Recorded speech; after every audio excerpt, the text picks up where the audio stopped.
Maria's a superhero. Look at her. I love it. That's awesome. You know my alter ego now. I do, and she's fabulous.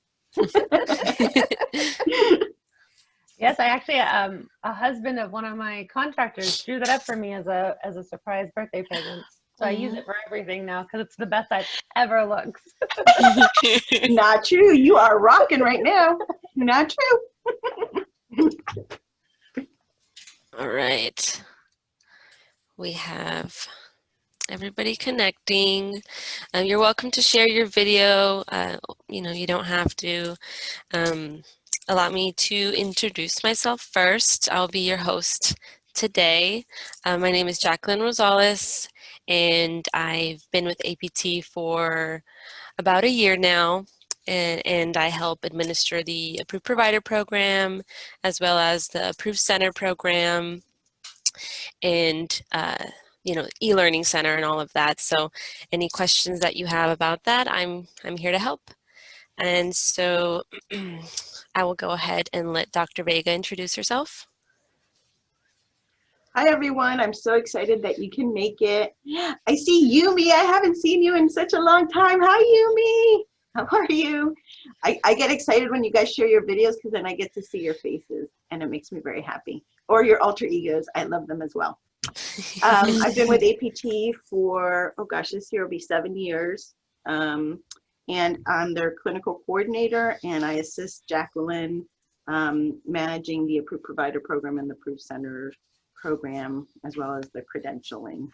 And I will be doing the chat function. So if anybody has questions, you can pop it in the chat, and I will respond. Thank you. Thank you. And we also have Esther with us. Hello, my name's Esther. I've been with APT for about 4 years now, and I help out in the membership department. And today I'll just be assisting these ladies with this webinar. So if you guys have any questions, need any help, just go ahead and list it in the chat, and I'd be more than happy to help. Okay. And so, yeah, as they mentioned, I did receive your guys' questions in registration, and I will be clarifying those as we go along. If any questions do come up, feel free to put them in the chat, and Dr. Vega will get to those. And if we don't cover any of your concerns, feel free to email me after, and I can assist you with that. All right. So for the purposes of this, we're going to be looking at the Criteria and Standards document. I'll be sharing my screen, but if you would like to have that up as well, you guys can do that. And so, yeah, let's go ahead and get started. I'm going to begin by sharing my screen. All right. Can everybody see that okay? Good, okay. Let me just have here. All right. So, how to market and promote CE programs to meet the criteria and standards. We like to think that it's very simple, but there are certain things that we do require. So we're glad that we're able to kind of show you through this method, which might help a lot. So let me begin by going to the Approved Provider page on the APT website. So if you're unfamiliar with the website, we can go to the Approved Provider Program through here. And this is our landing page. We are able to share notifications through here, and also important documents that you can find, including the COVID temporary conditions here. We also have our criteria and standards, the applications, frequently asked questions about the program and application, and we have sample documents. So you're welcome to open it up through here, and we'll take a look at that. All right. So one of the questions that we received was, is there a program we prefer to use for the webinar itself, administrating or tracking people's attendance, evaluation completion, the certificate, and that. And we actually don't have a program that we can recommend. APT uses Digitel, and if I can go back here, I can show you that. We have our e-learning center, and we use Digital for the non-contact portion of our CE program. And one recommendation that I can give is if you're ever attending a webinar or a training and you like the particular program that they're using, you can scroll to the bottom of the page. Let me just close this and take a look at what program they're using at the bottom of the page and be able to contact them. So that's the recommendation we have. Also, finding a program that best fits your program needs, right? Because we all have different programs that you're offering. Could be specifically non-contact or, in person. All right.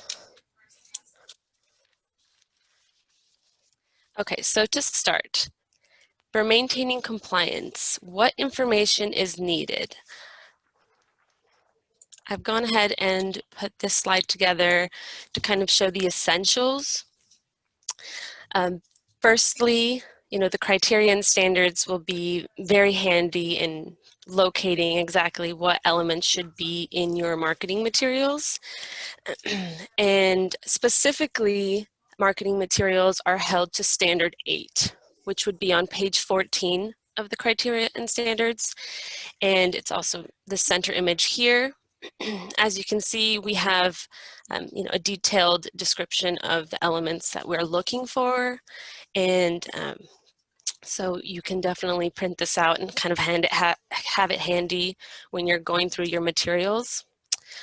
Now, APT has also created a checklist, right? So I'm a person who particularly likes checklists because that's how I go through and review things. So you're welcome to download this document on the APT website. It's located in our sample documents, and it would be right here. So you can download that and use it as you wish. So this checklist is basically a condensed version of the criteria and standards. So it will go into step by step what APT is looking for when we review programs. Okay. All right. Another essential thing that APT looks for is that the postgraduate training is play therapy specific, right? So, this might be a little obvious, but at the end of the day, APT can only verify what we're looking at in the materials. For example, the description, the learning objectives, and the title, right? So that's kind of what we have as a base to see or determine whether it is play therapy specific. So one of the common reasons that, and I don't want to say non-approval, I would rather say the reasons for a needed revision, right? We'll reach out to you if anything is missing or if, it just needs to be revised slightly. And we determine whether it's eligible or not eligible for APT-CE. And so one of the common reasons is that the training is lacking that play therapy content requirement.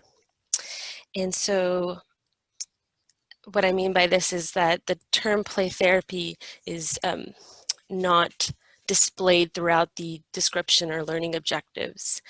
And we'll go into detail about how we can do that a little bit later on. All right.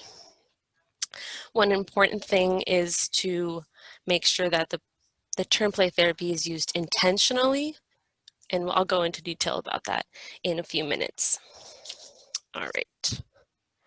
Another essential topic would be to have all the necessary information available to interested attendees, right? And this is pretty important when you're marketing your program, and you know, having all of those details available to them so that they can make a decision whether your training fits their needs particularly.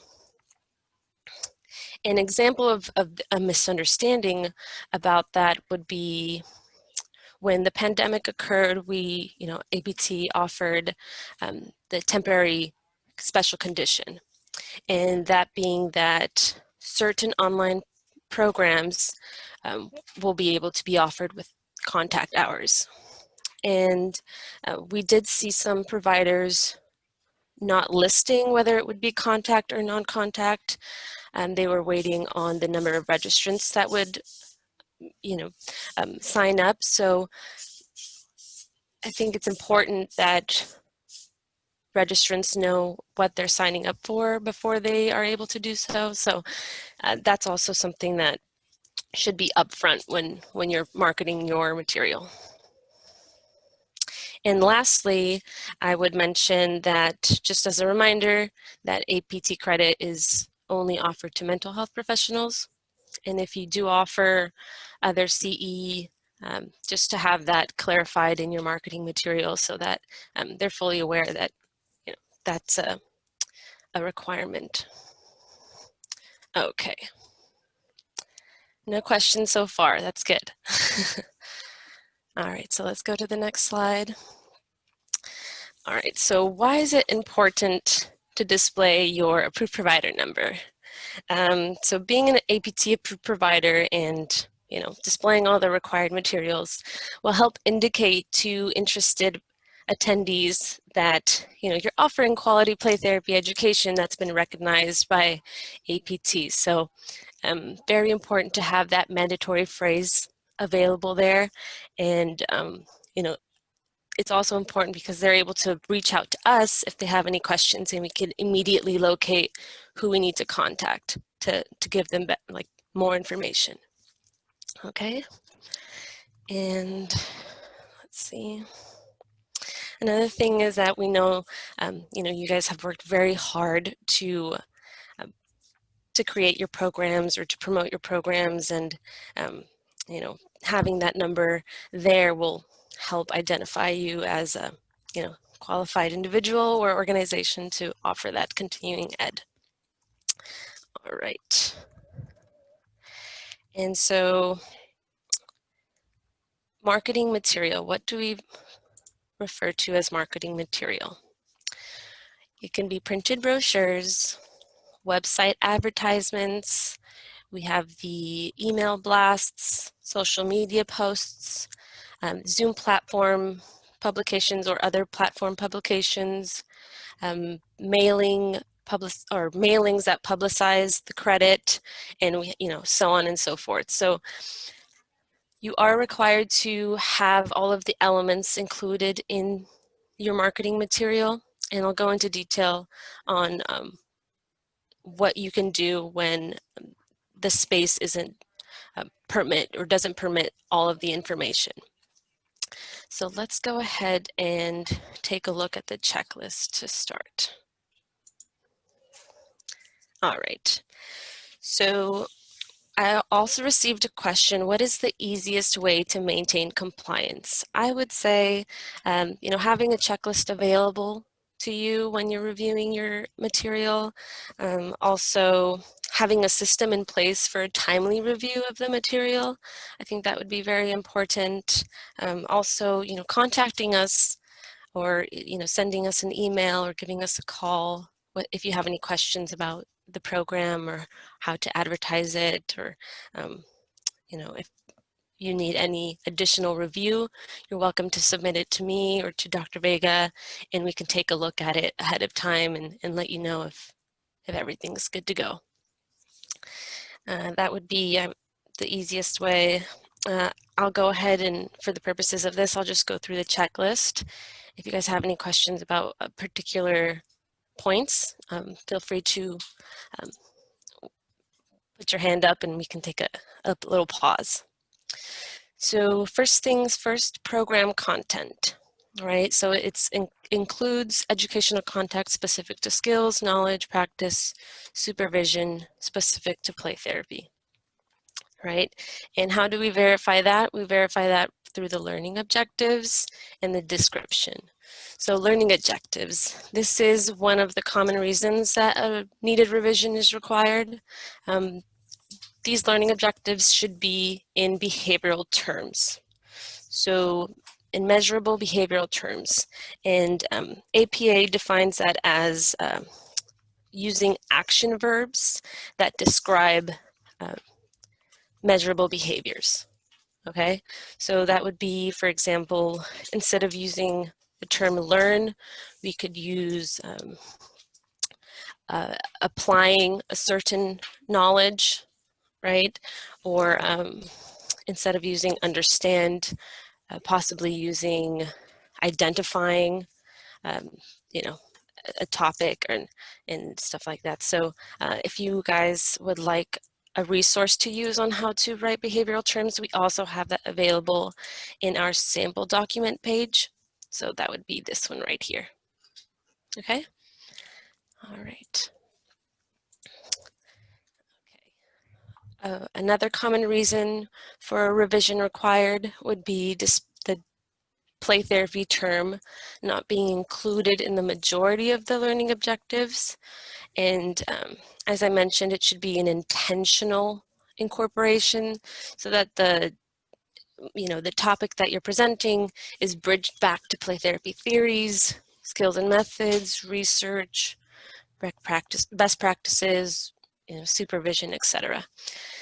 So yes, I think one of the common things that we also see is that the term play therapy is simply placed at the end of the objectives, and we really would like to see that intentional incorporation. And this is very important, especially for members of, or registrants applying for their credential, that they're able to identify whether this training would meet their specific learning needs. So yes. Also, we have that there should be at least 3 objectives, or the number of objectives is equivalent to or appropriate to the length of the training. I'll describe that. So for single day trainings, there should be at least 3 objectives, even though it might be a 1 credit hour training, at least 3 should be there. Also, for each hour, there should be an equivalent number of objectives with a maximum of 6 per 1 single day, right? So that's one part. And the second part is for extensive programs that are multi-days. The approved provider would determine the appropriate number for those. If you have a 50-hour training, you're not required to have 50 learning objectives. Okay, you would determine what would be appropriate. All right, and description. So the description should reflect a direct connection to the learning objectives, right? And we would also see the term play therapy bridged throughout. All right, and it would demonstrate the application of the content within the learner's professional context, okay? So that would be the description. Okay. And I'm going to go ahead and skip through these just because it doesn't apply to our call today, but you're free to take a look at this. These are also requirements for a CE program. So the delivery format and the awarding of CE credit. I did receive a question regarding the format delivery, and it was, will the contact hours for virtual non-contact training exception be extended past the end of the year? Okay, so I will say it's most likely going to be extended, all right? We don't have a definitive deadline yet, but we are watching the pandemic closely, and government and state mandates and regulations, and so we will hopefully have an answer to that very soon. so that you guys can plan ahead of time. Yeah, Okay. and I wanted to share that Kathy did poll the registration and CE committee for recommendations that she can take to the annual board meeting coming up shortly, and see what recommendations the board makes to Kathy so that she can implement. So crossing our fingers that they give us more time. Because I think it's easier for approved providers to plan their educational offerings with more time available than letting you guys know every 3 months, or it just makes it hard for everyone. So keep your fingers crossed that they allow us for more. You're hopeful. Yes. Okay, so I just took a look at our chat and there was a question and I can kind of go into it, which is the 40 participant limit for the temporary special condition, right? And so that requirement is specifically to let the training be as interactive as possible for those that attend, because they're getting that, those contact hours. The moderators, presenters, technical support are not included in that 40 participant limit. Okay, that's exclusively the participants that would be awarded APTCE. Okay, all right. All right, now let's go ahead and go back to, wait, let me go down. I'll go ahead and skip this one as well, and we'll go to page 3 of the CE program checklist. So this is basically a very summarized version of the criteria and standards and what we're looking for when we look at an advertisement. First thing first is the approved provider logo, the mandatory phrase, APT, approved provider, and your designation number. Okay, so you are welcome to use our approved provider logo, which is found on, it's this one right here. You're welcome to use it. If you don't have it, I can email it to you. If you send me an email, I can send that over to you. And the next items would be the event name or program. That would be, the title. If there are any sponsors there, and I'll go into co-sponsorships a little bit later if you guys have any questions about those. Also, presenter's name and credentials. All right. Also, when the training is taking place, if it's a non-contact program, feel free to put the dates that the training will be available to participants. Okay, and as we can see, the contact or non-contact hours, program schedule, and all of this information here. In case you are offering trainings across multiple disciplines, you should include a statement that reads that play therapy credit is only available to mental health professionals, and that should be available as well when they are registering for your program. All right, the term CE, this is also a common reason for a revision.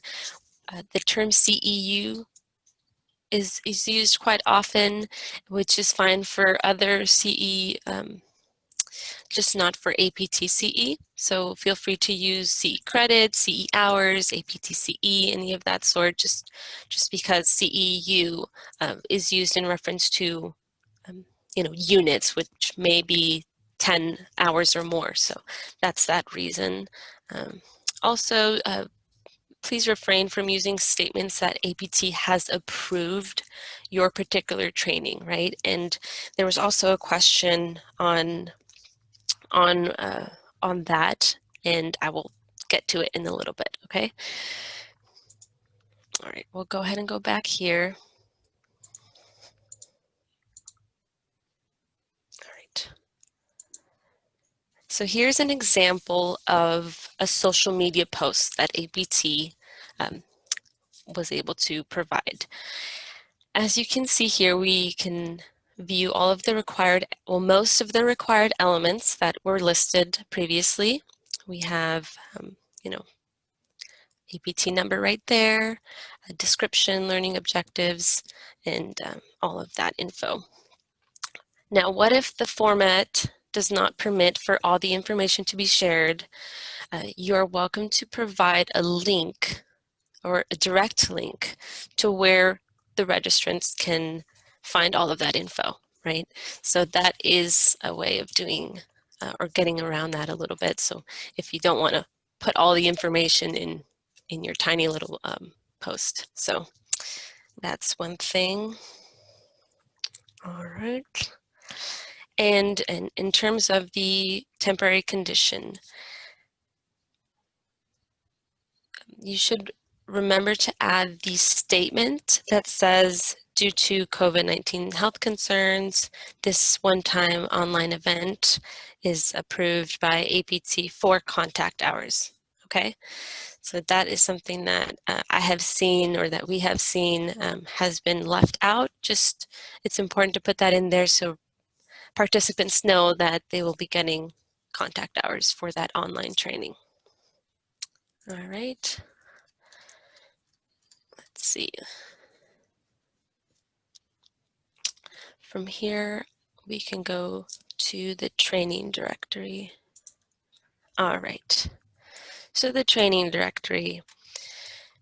Our online directory is our most visited site online. And I will say that due to the pandemic, we've seen a high increase of traffic on the training directory, and particularly for these online trainings. So very, very used, but it's not required. So if you don't submit your trainings there, don't worry. It's just there for your benefit and to be able to advertise your programs. Another question that we received was by when to promote your events on the APT training directory. I will say that it takes about 1 to 2 weeks for review and for them to be published. However, there are times when there is a high increase of traffic, so it kind of just depends, but definitely about 2 weeks, okay? So just take that into consideration when you're planning your trainings. All right, so we'll go ahead and find the training directory. So this is the main page of the APT website, and to go to the training directory, you can click on this Learn More tab, and it will take you to our training directory site. All right, so to locate a training, you can use these search boxes, right? You can go ahead and place non-contact or contact for the special condition trainings. What we have indicated to members is to go under contact and search for keywords such as online, webinar, what's another one? Virtual, right? So they can find those that are contact but still going to be online. So in order to post a training, you would go here. This is a quick little description. And this would be the form you fill out in order to submit your trainings, okay? All right. Now, in order to edit your submissions that have already been published, you would go to this little button here, Edit My Submissions, right? And then you can locate which you have and go ahead and click the Edit button. And what will happen is it will be sent over to us for review prior to submission, okay? All right. Another question that I received was, what is the best way to market your workshops? Number one, I would say the training directory. As I mentioned, it's the most visited site. Also, providing an active web page link on your training or on your page. That way they can go directly to the page where you have your programs advertised. Another important thing would be to purchase a mailing list from us. We have mailing lists from our approved providers and our members, and so you're welcome to purchase that. And where you can find that is, if you go to this advertising landing page here, it will take you to where you can submit a request. Okay. Another thing is that we have our Play Today e-newsletter, which you're welcome to submit a request to have your programs advertised there. The APT magazine as well. And so if you would like to contact Melissa Villegas for that, we can also provide you with her email in the chat box, and you guys could contact her for that, okay? And I think that social media is very powerful these days, and that could also be a way for you to get your programs out there. All right. Let's go ahead and go back here. Okay, so I did receive a question that was, if listing the workshop to the APT website does not guarantee approval, how will we know our workshops have been approved? Okay, so quick question for you all. Who is responsible for approving CE programs if not APT? Do you have anyone in the chat box? Not yet. Drum roll? Do we need a drum roll?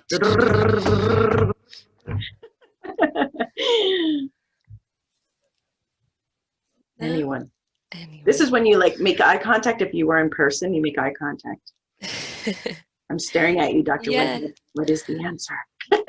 Thank you, Mary. Yes, it would be the program reviewer, right, who would deem the program, APTCE eligible.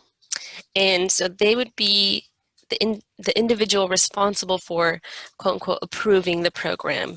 So what APT's function is in terms of the training directory is just to verify that all of those elements are there, right? And that it's up to standard.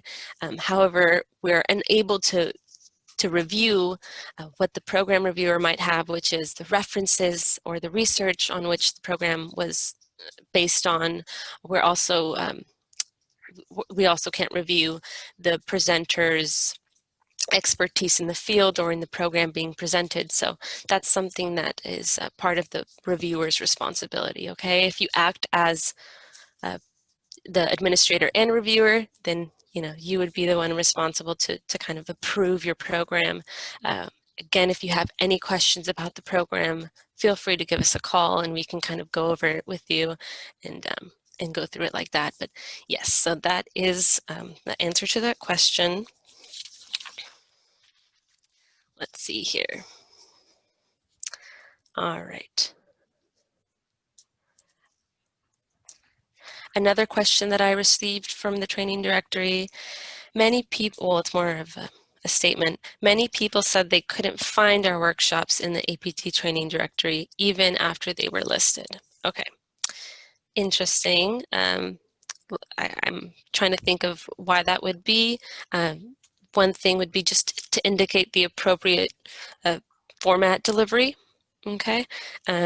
Especially under the temporary special conditions, as I mentioned, they would be considered contact hours and just have that, description there so that they can find it as an online event.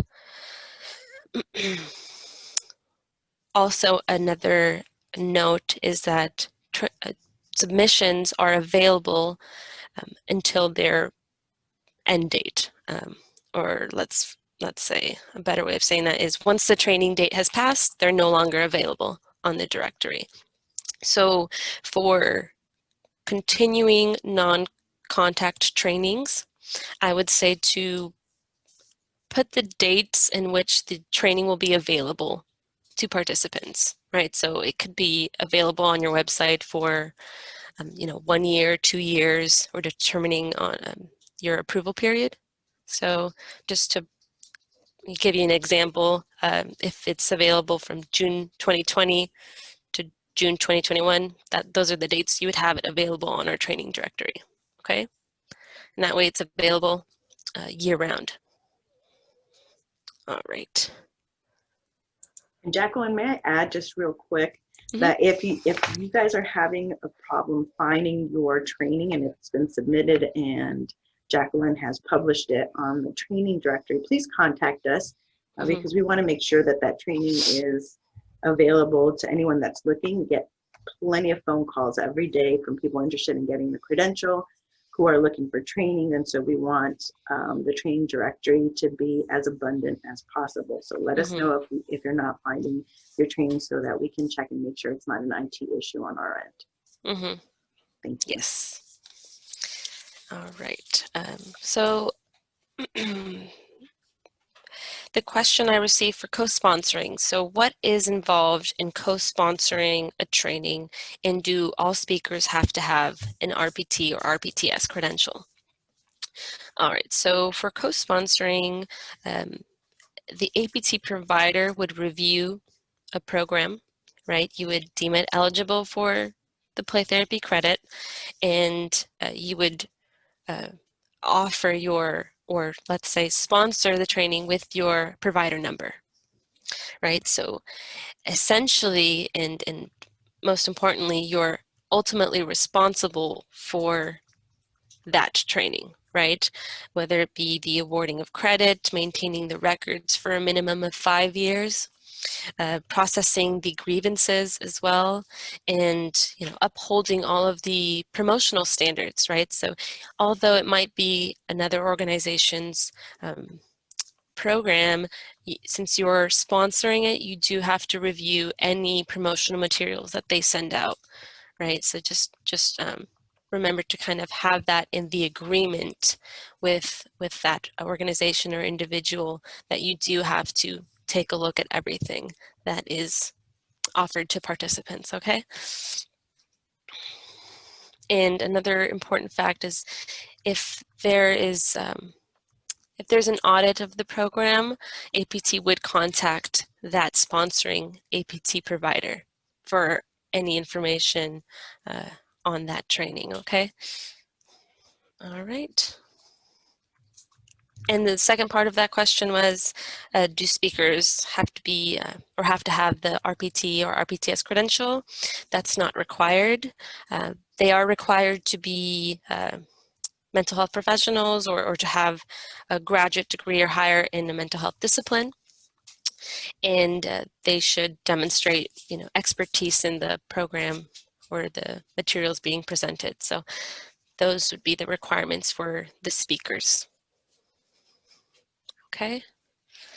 All right. And I guess at this point, we can open it up to a live Q&A conversation. So if you guys would like to share any concerns or any questions that you guys may have, feel free to unmute yourselves and ask your question away.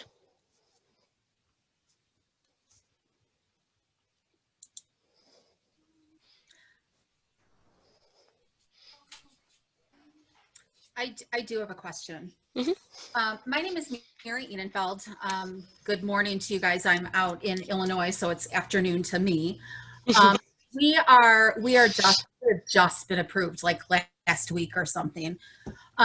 So I do have a question about the annual activity report, and I don't know if this is a place to ask that or not. I saw in the provider manual, it looks like there's a link, but there wasn't a link. Mm-hmm. Do you have a specific form you want us to use for that? Mm-hmm. Very good question. So at the end of the year, towards the end of the year, quite soon actually, in November, we would be reaching out to you, asking whether you have provided any trainings this year, and ask you to report them in. We will provide you with an Excel sheet right? Okay. So you can create your own to kind of have that log throughout the year. And then once we send you the spreadsheet this year, you can kind of keep it for future years, right? Perfect. And then that's what we would be using. Okay. All right. Thank you.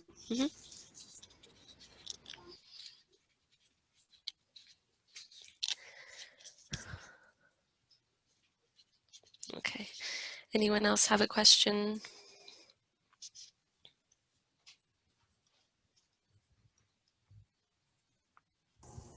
I may have missed this, but if we're promoting through social media and there's not space, if we provide like a link, like we say that this event's happening on this date and we provide a link to the website, would that still meet standards?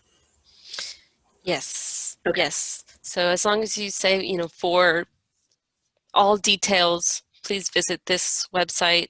That would definitely help them, especially if, you know, considering, you know, what is being offered. So yeah, that would definitely meet that requirement. I have a question. And thank you, Claudia, for being so active and answering our questions on chat. We really appreciate it.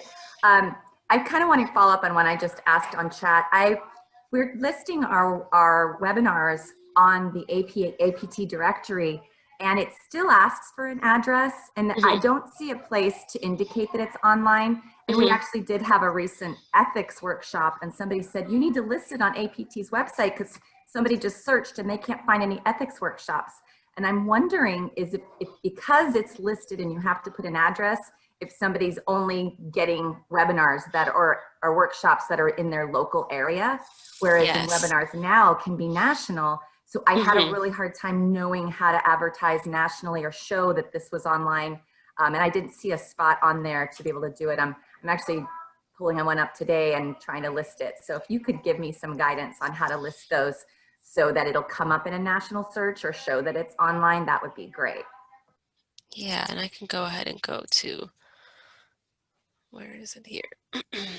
Yeah, that's a very good question. We have had members call us and say that they're unable to find trainings in their area, and we let them know, you know, you since they are nationwide, narrowing down that search will prevent from all of these non-contact, or should I say online trainings, to show up. So I would say when you are, well, let me see where it is.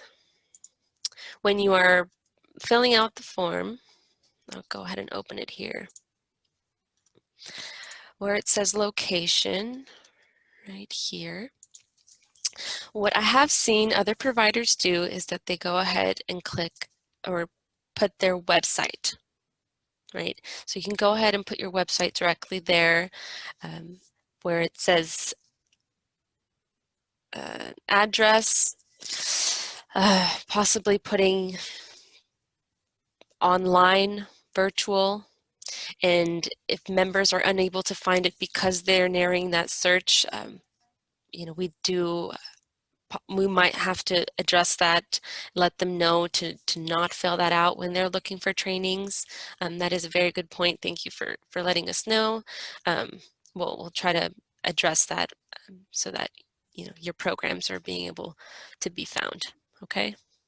And I wonder, Jacqueline, if this is an IT issue that we need to just bring to IT to see, because there's, you know, on our end, we've made fields required.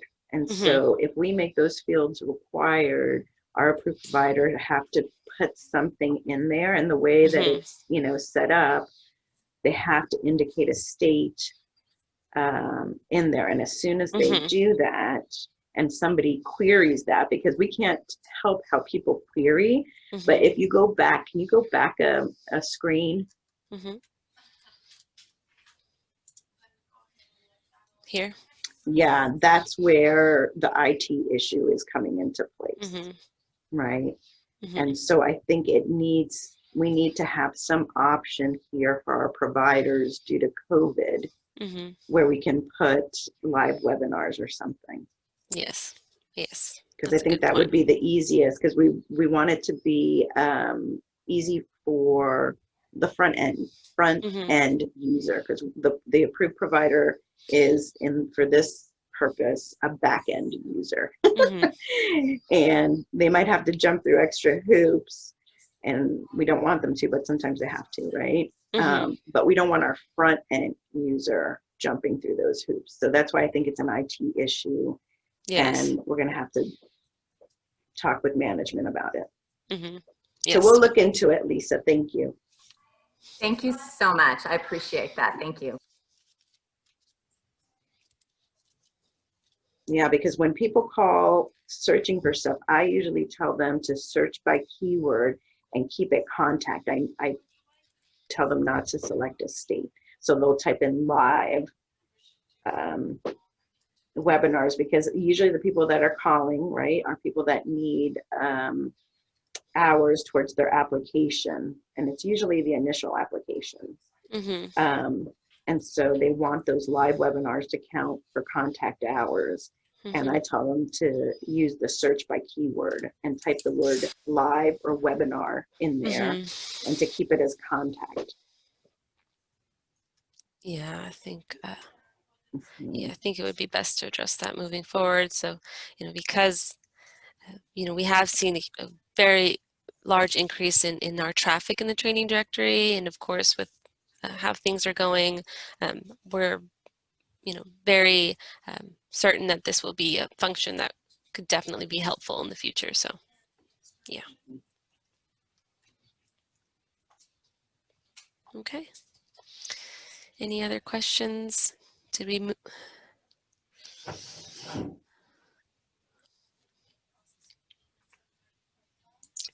Okay, well, if we don't have any more questions, we'd like to thank you very much for joining us today.